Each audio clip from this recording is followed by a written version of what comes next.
Good morning, sir. Good morning. Good How morning. are you, sir? I'm all right. Thank you for asking. How are you? Fine, sir. You're also fine. Who's this? Prashant? Yes, sir. Hmm. Well, I have never met you, so your class, I have not met any of you. I've met the present second years for a few days uh, in their first semester. So I don't know much about you people. Anyway, just let me check if I am recording this or not, because the other day I forgot to record my MA lecture and the principal forced me to take a class again and record it. Otherwise, he said he'll mark me CL, so I was just double checking. Um,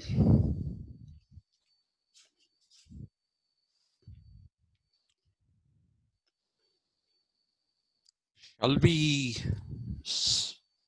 get going?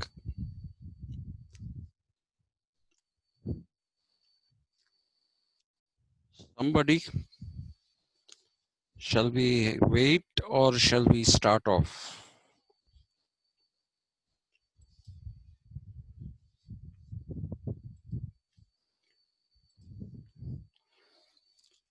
Hmm?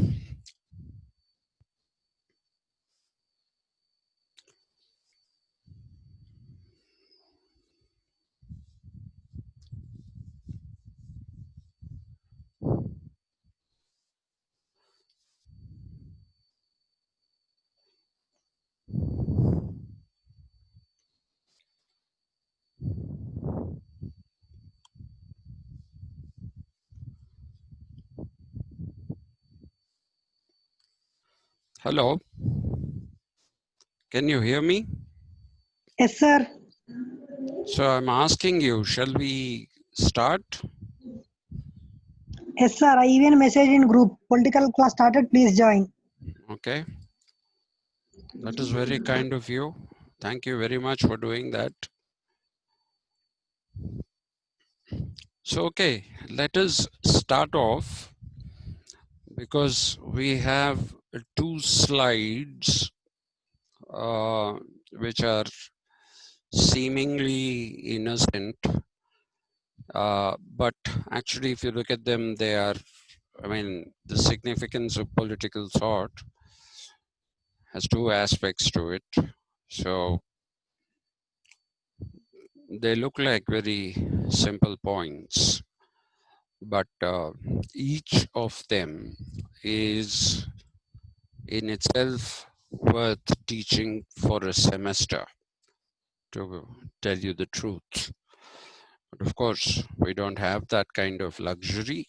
So we are basically not going to be doing that. But even making the most basic of points is something that is going to take a little bit of time. Now, you will see here that I'm saying political philosophy as mirroring reality. This is a point I want to talk about now. Neither will I talk about the last point, the vocabulary of political philosophy, constructing a political reality through choice of language. These points I'm going to save for later.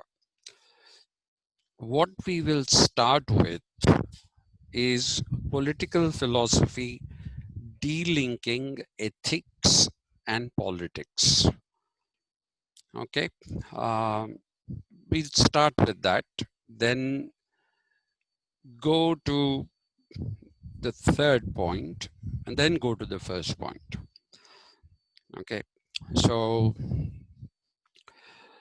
now, why are we talking about delinking ethics and politics? That is a question that you need to ask yourself. Okay. if you look at ancient Greek political philosophy, and please remember that anything political has its origins in ancient Greece.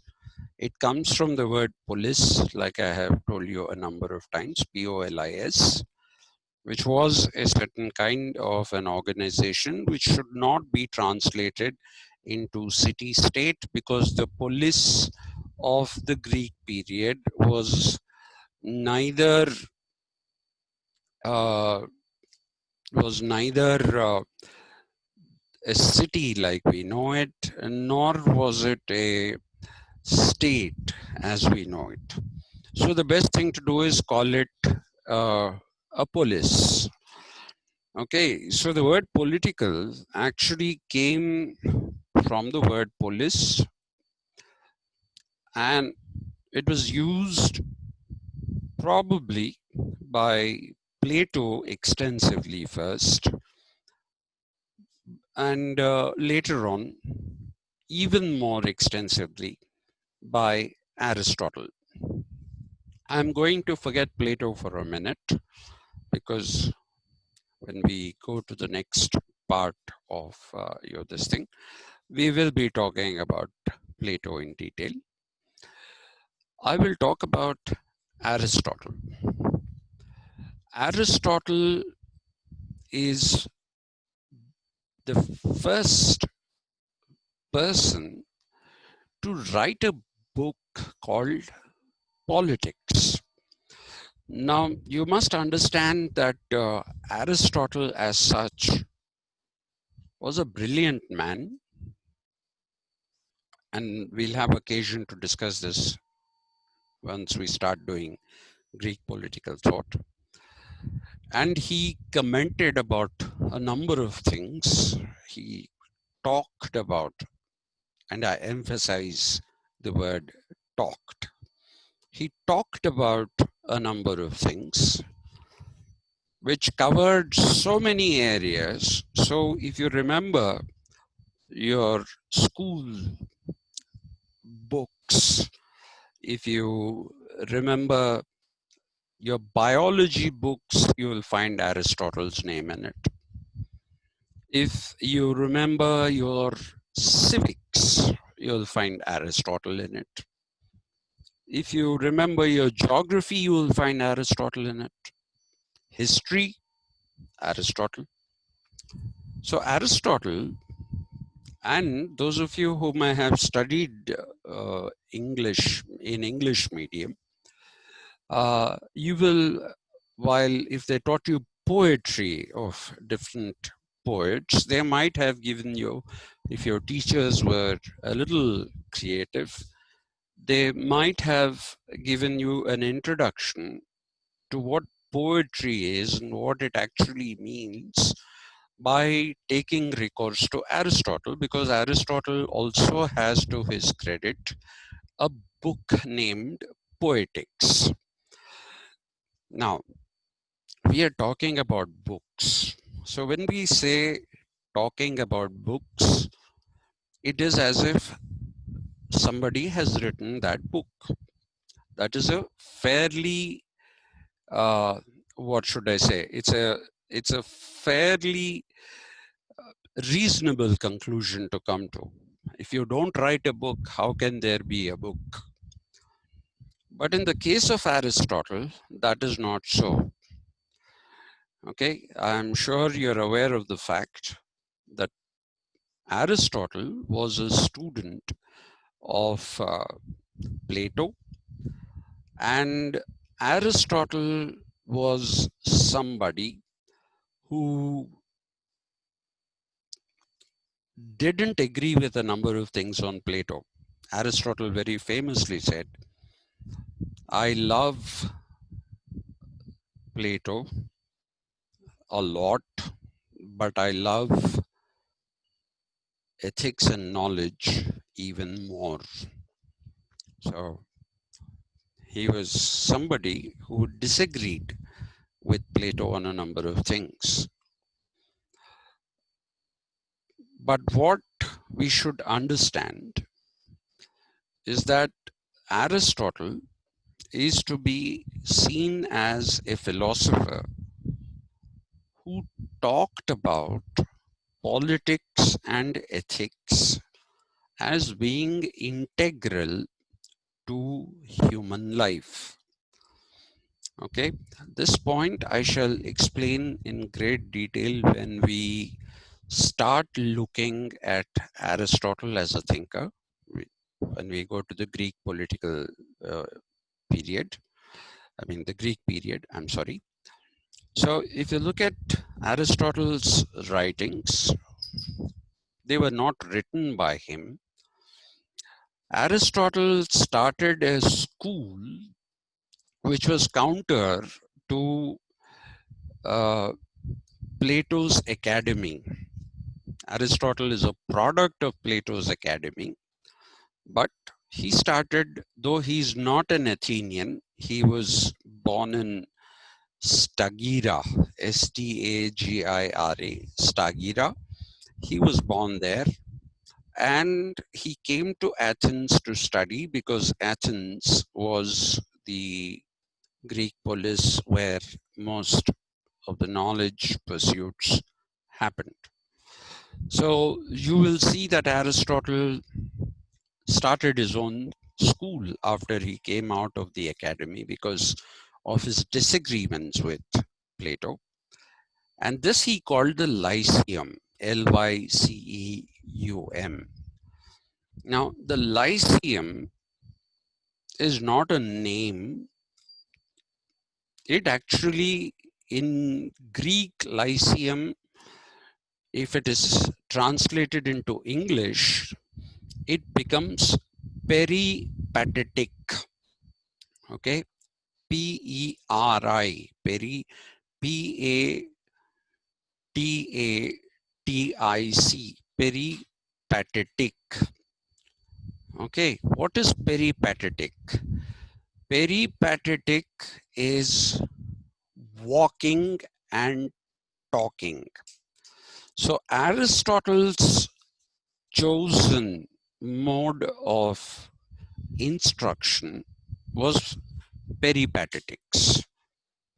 Okay, so that's why he called his school the Lyceum.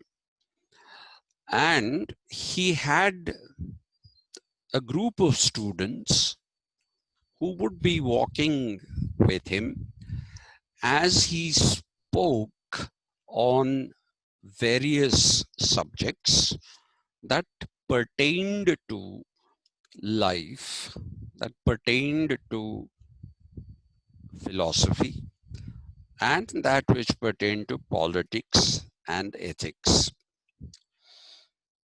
He talked about these things. The writing part was done by his students. His students, after a peripatetic session, after they had walked around, they used, I don't know what exactly they used in order to make notes, probably parchment because there was no paper then.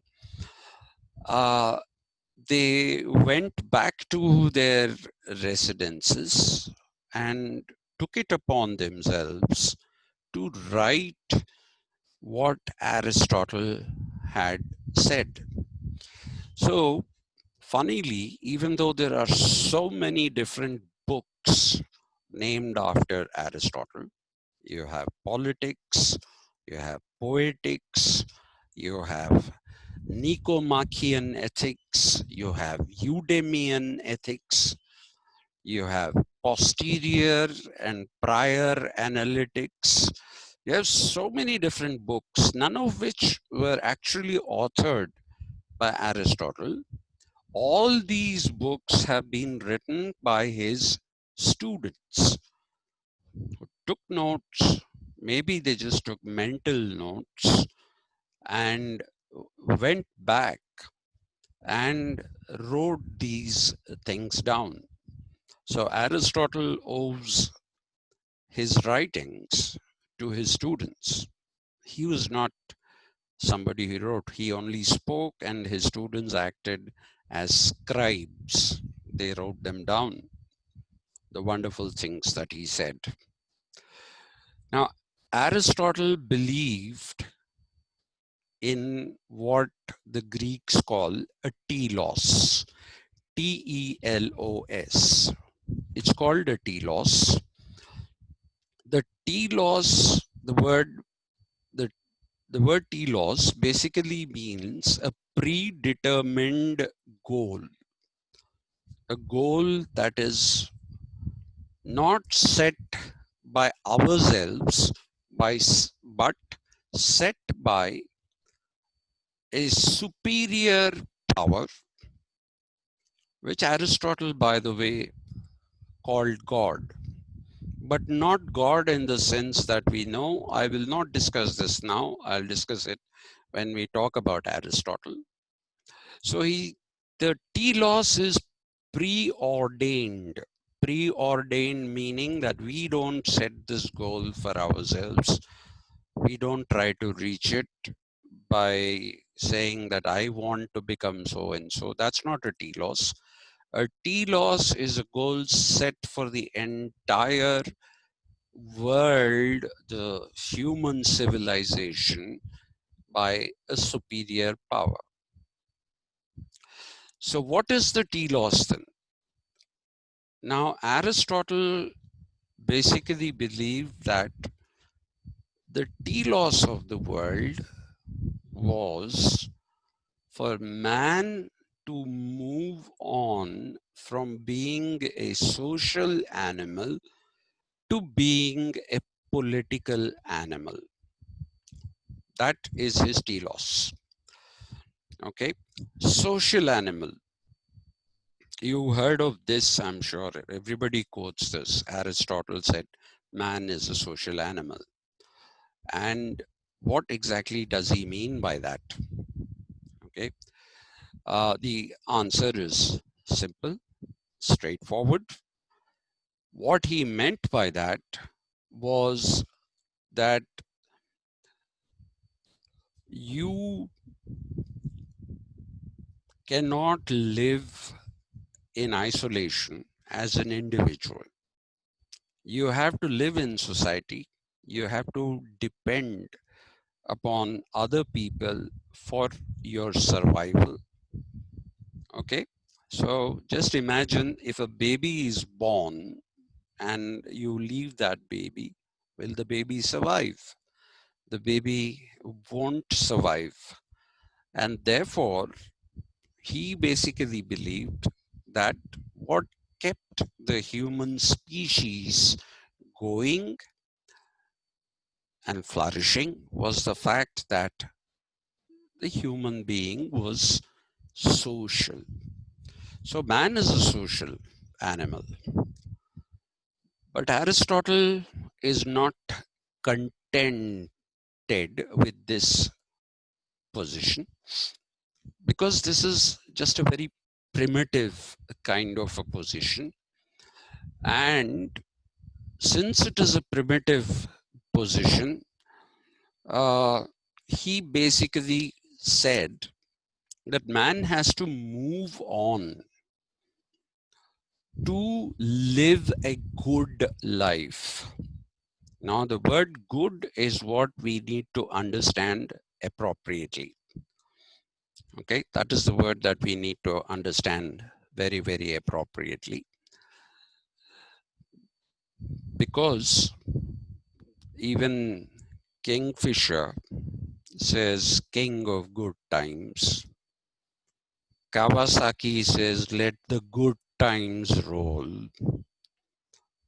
And now the Americans, if previously, when people asked us, how are you? We used to say, I'm fine, thank you, or whatever. But Americans say, I'm good.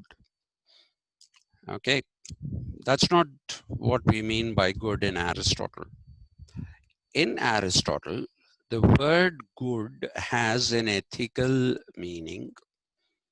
A good life is a life that promotes social interaction, that which promotes furtherance and development of rational capabilities of the human being.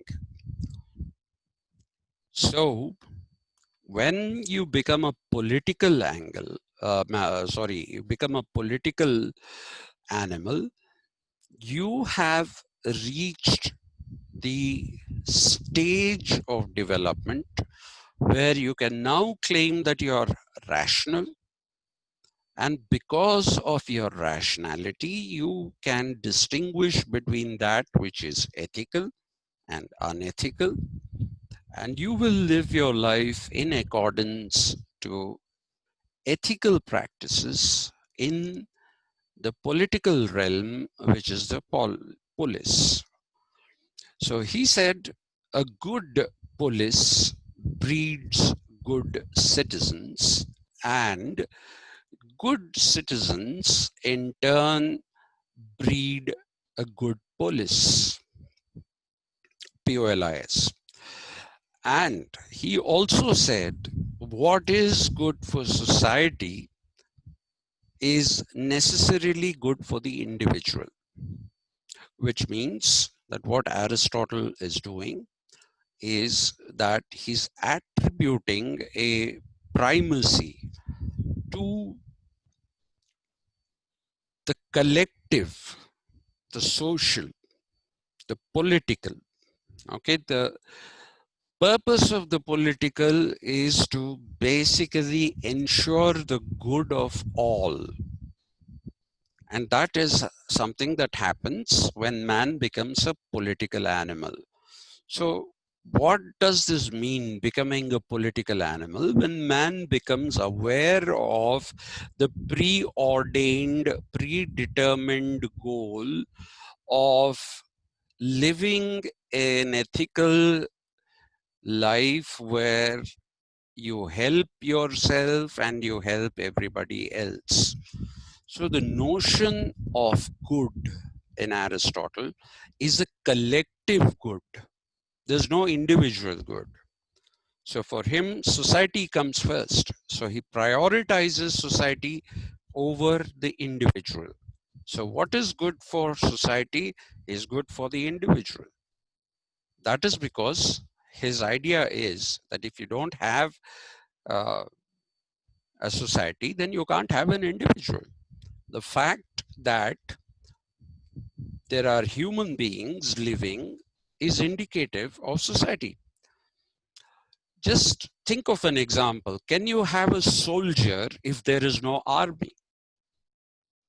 Okay, like Switzerland, because of opting for neutrality, it doesn't have an army, right? So if it doesn't have an army, can it have soldiers? It can't. For a soldier to exist, first and foremost, an army should exist. Without an army, you can't have a soldier. So similarly, without a society, you cannot have an individual. This is the position that is taken up by Aristotle. This realization of the fact that good can only be common good and not individual good is what makes the political man a rational human being. And by becoming rational, ethical, what happens is that the human being is able to live a better quality of life. Better quality of life is not to be confused with comforts. Okay? It is not to be confused with I have a nice sofa or I have a huge television set. Not those kind of things. Okay? A better quality of life is a conflict-free society, a society in which people understand that they need to be interdependable And it is this interdependence of people that furthers good life. So this is what Aristotle talked about. So actually I've started from uh, point 3, though I said I'll start with point 2. Okay. I've started with point 3. So political philosophy, if you look at somebody like Aristotle, and even if you look at Plato in the Republic, he is talking about a moral life. He is talking about an ethical life. There is a slight distinction between moral and ethical. Please remember that. Uh, at one level, I'm sorry, at one level, people will argue that there is no difference between that which is moral and that which is ethical. Okay, but by the time we come to the 19th century CE, Common Era, or AD, the old Anno Domini, which we don't use anymore, please use CE and BCE. What was BC is now BCE, which is before the Common Era, and CE is the Common Era. Okay, people tried, this is an American thing, they have tried to divest the dating system of the Christian roots that the calendar had. So anyway, so the idea is that political philosophy, if you look at people like Plato, they are forwarding a moral ethical life. But when it comes to the 19th century, Immanuel Kant, the German thinker, makes a small distinction, but it is actually quite a large distinction between that which is moral and that which is ethical. Ethical is something that is derived out of the social ethos, okay, or that which sometimes sets a social ethos, ethos, ethos, okay. And social ethos, we know, can change. Okay, at one time, what was good or what was acceptable to society may no longer be acceptable anymore. So that means ethics can undergo change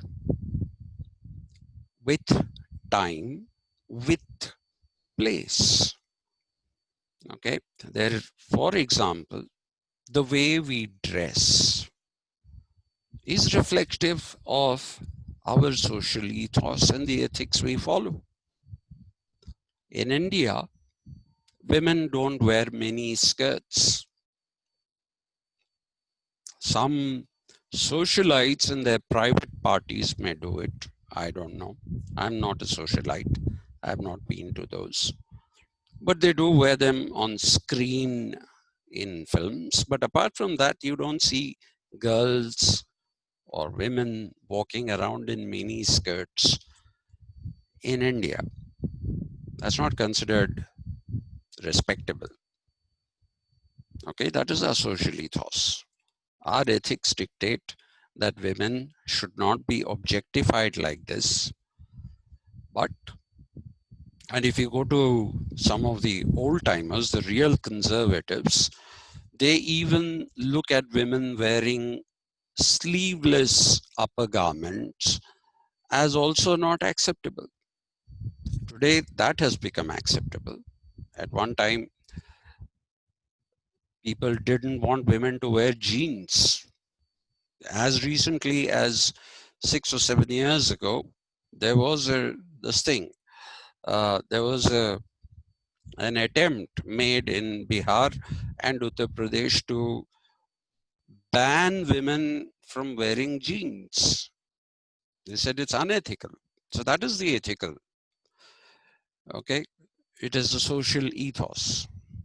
But if you go to America, girls wear many skirts, girls wear jeans, girls wear t-shirts. They do all that. More importantly,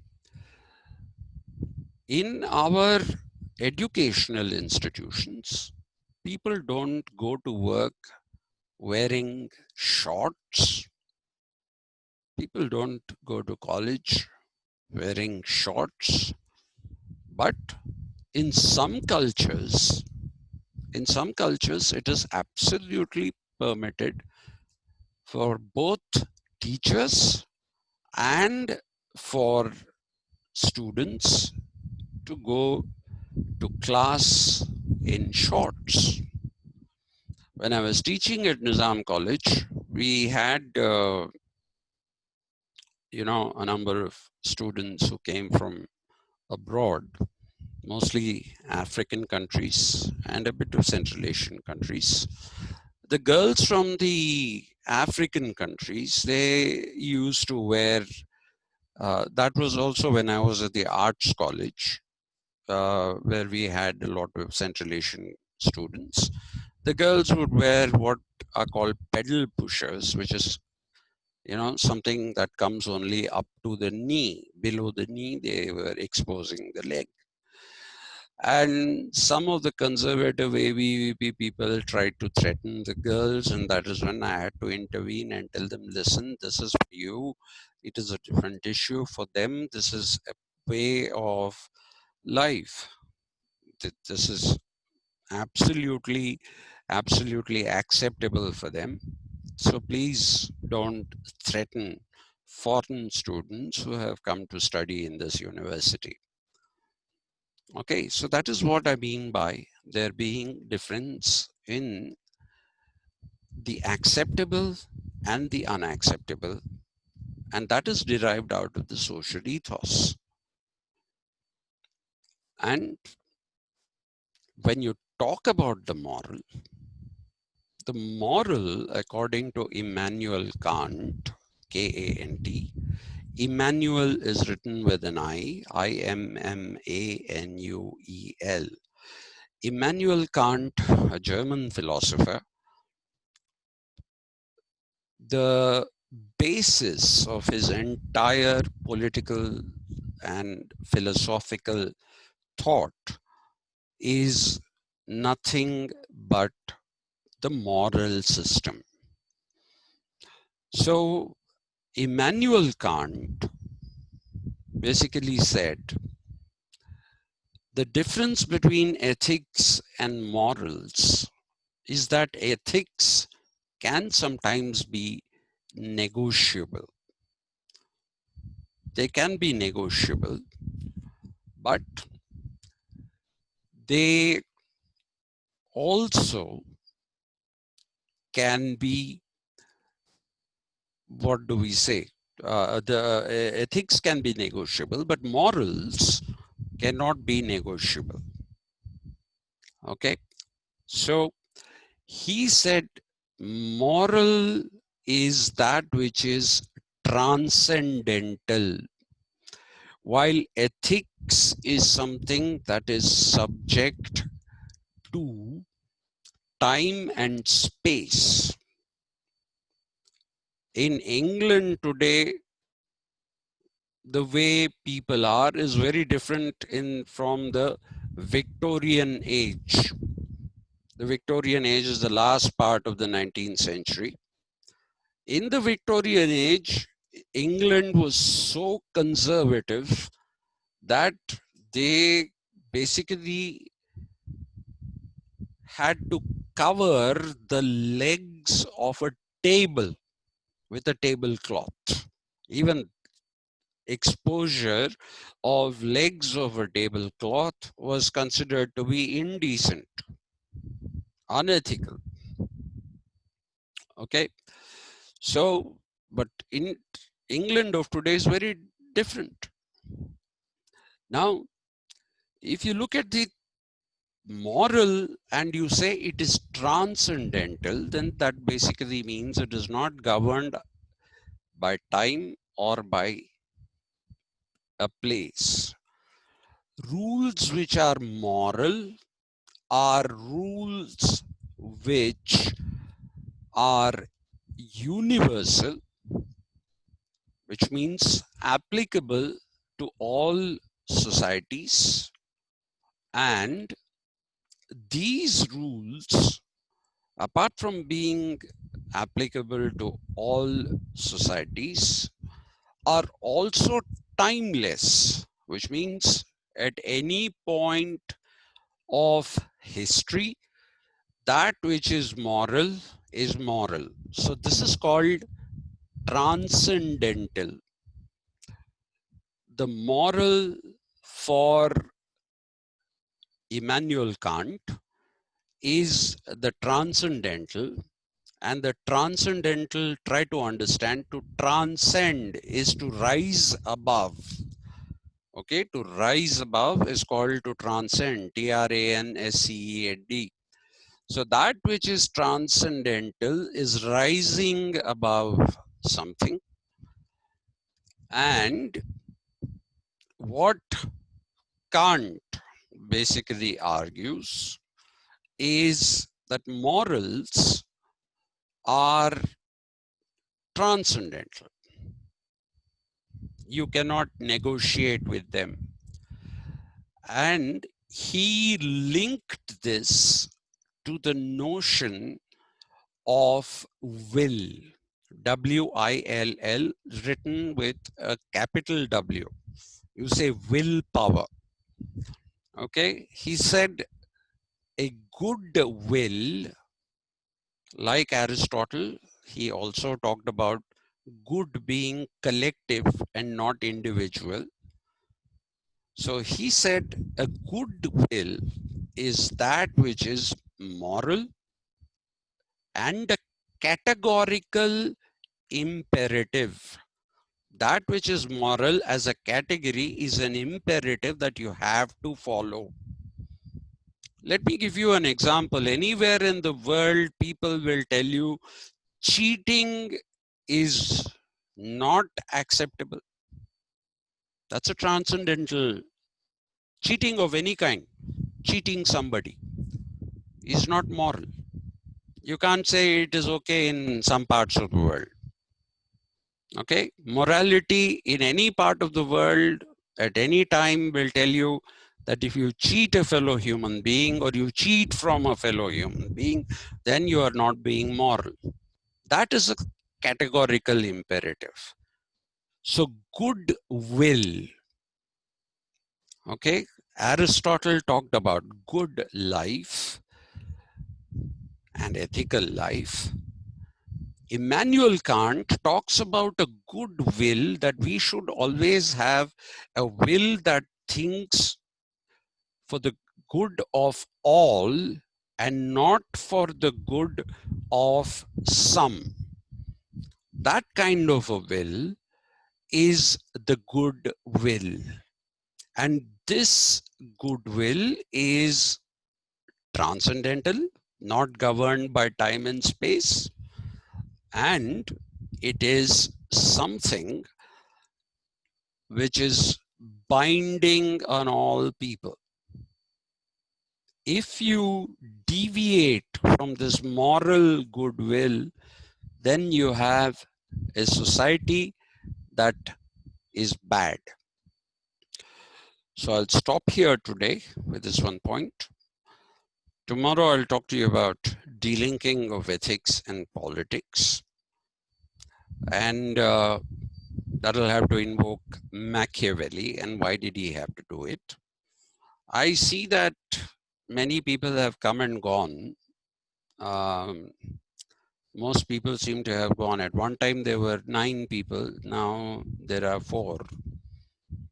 I really don't know why I am doing this job. I think it is just